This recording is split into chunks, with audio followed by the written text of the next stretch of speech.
militant activities in the territories, also known as the COGAT.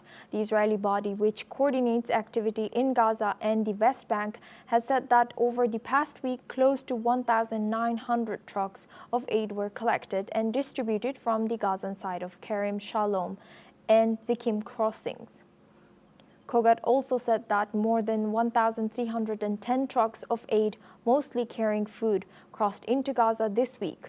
Israel has accused aid agencies of not picking up aid that has sat waiting inside Israel, while the agencies have blamed Israel for not allowing safe passage.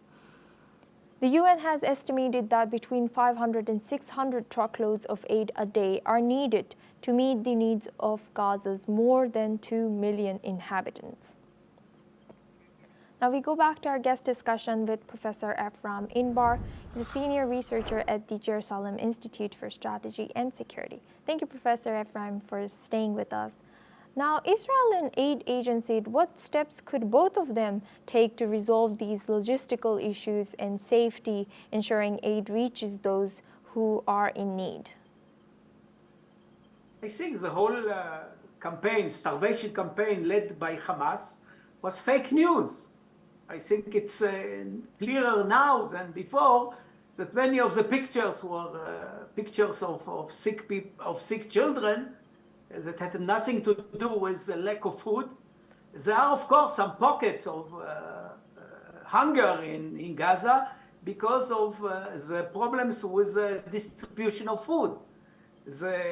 Many of those trucks that you mentioned are being looted by Hamas and used by Hamas to feed their own people first, their own terrorists, and also to sell on the market to finance the needs of the terrorist organization.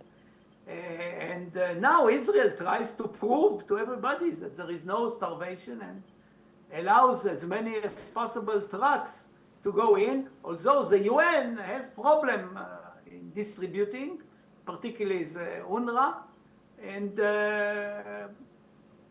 as long as Hamas is ruling parts of Gaza, we'll continue to see attempts by Hamas to convince the international community that Israel conducts a starvation campaign against the Gaza population.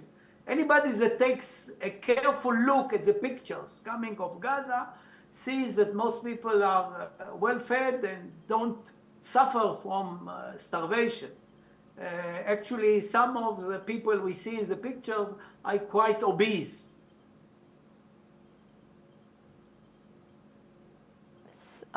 Professor, some people might contradict that, but we are running out for this discussion. So thank you very much for joining us today. That was Professor Ephraim Inbar from Jerusalem.